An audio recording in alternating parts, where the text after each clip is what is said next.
Good morning, students. Today I am going to tell you about the next tense, past simple tense. यानी present tense जो है वो हम complete कर चुके हैं. आज हम पास्ट टेंस के बारे में बात करेंगे.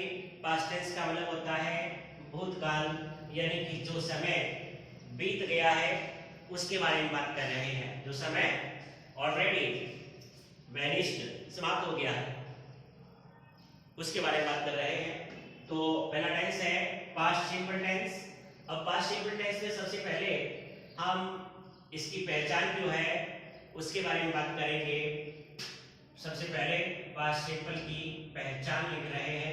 पहचान में क्या होता है देखो, या, ये, ठीक है, अथवा, आ, ई, ए, ठीक है, या फिर अथवा या था, ये थी और ये थे. ये पहचान, जैसे उसने खाना खाया या खा लिया था, ठीक है ना. अक्सर इसमें था थे भी होता है पास्ट टेंस के अंदर. तो ये पास्ट सिंपल की पहचान है, ठीक है. अब हम क्या करेंगे, इसका जब एफर्मेटिव सेंटेंस बनाएंगे, एफर्मेटिव सेंटेंस बनाएंगे तो इसके अंदर क्या करना है अपने को. सबसे पहले आपको वर्ब और हेल्पिंग वर्ब क्या होती है उसके बारे में. तो इसका जो एफर्मेटिव सेंटेंस बनता है तो इसमें हेल्पिंग वर्ब नहीं आती है, यानी no helping verbs are used in affirmative sentence. Affirmative sentence of past simple tense. यानी कि past simple tense का affirmative sentence जब बनता है तो उसके अंदर किसी तरह की कोई हेल्पिंग वर्ब जो है वो यूज नहीं होगी. ये बात आप विशेष नोट रखें. उसके बाद से इसकी वर्ब की बात आती है तो पास्ट सिंपल के अंदर V2 का प्रयोग होता है अफर्मेटिव सेंटेंस के अंदर. वर्ब की सेकंड फॉर्म आती है. समझ गए ना आप मेरी बात को, यानी second form of the verb. जिस प्रकार जैसे गो है तो इसका सेकंड फॉर्म क्या होता है, वेंट होता है. तो ये सेकंड फॉर्म जो है वो पास्ट सिंपल के अफर्मेटिव सेंटेंस के अंदर यूज होगी. अब हम सबसे पहले इसका जो स्ट्रक्चर बनता है अफर्मेटिव सेंटेंस का उसके बारे में बात कर रहे हैं. तो सब्जेक्ट प्लस वर्ब की second form plus object plus other object plus time, ये चीज आ जाती है इसके अंदर, ठीक है ना. सब्जेक्ट वर्ब की second form object plus other object plus time, ये पॉइंट आ जाता है यहाँ पर, ठीक है. अब इसका हम सेंटेंस बनाते हैं. जैसे कि पहला सेंटेंस हमने आपके सामने रखा कि राधा कल जोधपुर गई, या इस प्रकार सेंटेंस दे दिया तो गई ये है, ये आया. देखिए तो ये पास्ट सिंपल का एफर्मेटिव सेंटेंस है. तो सबसे पहले आप राधा, और वर्ब क्या है इसमें गई, गो की सेकंड फॉर्म वेंट आ जाएगा. तो राधा वेंट, राधा गई कहां, जोधपुर. तो किसी प्लेस के लिए टू प्रीपोजिशन का प्रयोग किया जाता है, यानी किसी प्लेस को हम जब जाते हैं उसके लिए टू का प्रयोग करते हैं. जैसे कि टू जोधपुर या टू जयपुर, टू स्कूल, जो भी है उसके अनुसार उसके लिए टू प्रीपोजिशन का प्रयोग किया जाता है. तो राधा वेंट टू जोधपुर, ये जोधपुर आ गया. अब इसमें कल गई, इसका मतलब ये कल आने वाला नहीं, जो कल चला गया, यानी पास्ट का कल है. तो पास्ट के कल के लिए हम यस्टरडे का प्रयोग करते हैं. तो Radha went to Jodhpur yesterday, ये इसके अंदर अब क्या आ जाएगा, yesterday Radha went to Jodhpur yesterday, ये इसका पहला सेंटेंस बन गया। उसके बाद में अब हम सेकंड सेंटेंस के बारे में बात कर रहे हैं।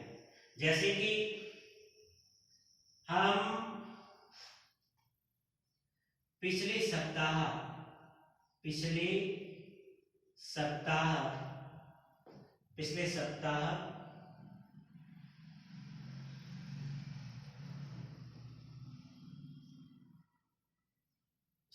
हमने पिछले सप्ताह अंग्रेजी याद की थी।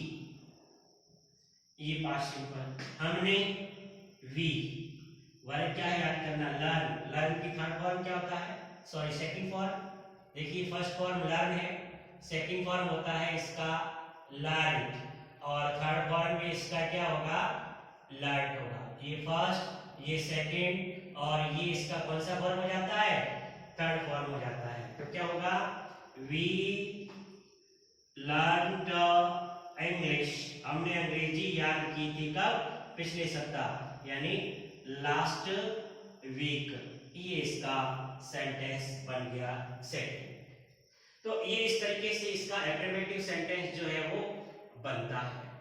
अब हम बात करते हैं इसके नेगेटिव सेंटेंस की। कौन से सेंटेंस की बात करते हैं, नेगेटिव सेंटेंस की। सबसे पहले आप इसको नोट डाउन कर लें अपनी नोटबुक के अंदर, और अब हम इसके नेगेटिव की बात कर रहे हैं।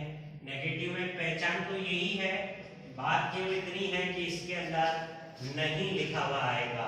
नेगेटिव में मेन बात क्या है, ये चीज तो है ही है, लेकिन उससे पहले नहीं लिखा हुआ होगा। क्या लिखा हुआ होगा, नहीं, और अंत में क्रिया के साथ में ये चीजें होती ही है।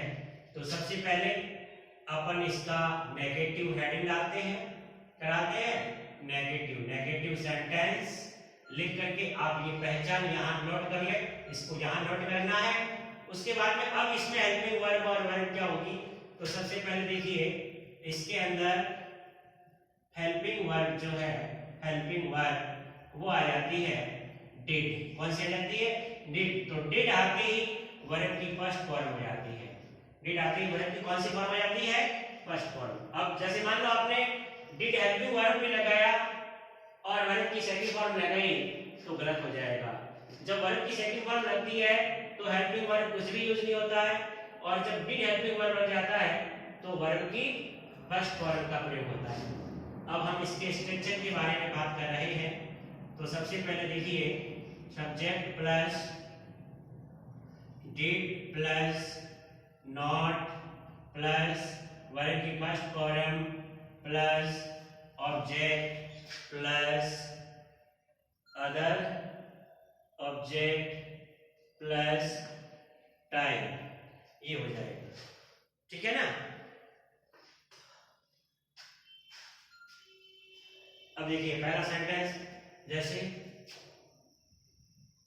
मैंने उन्हें नहीं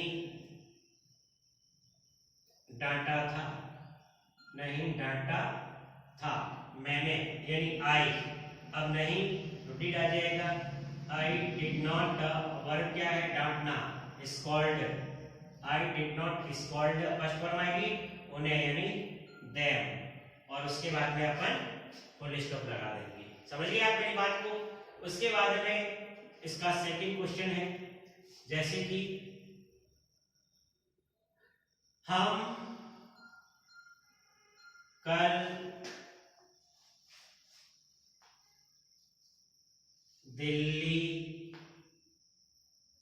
नहीं गए थे।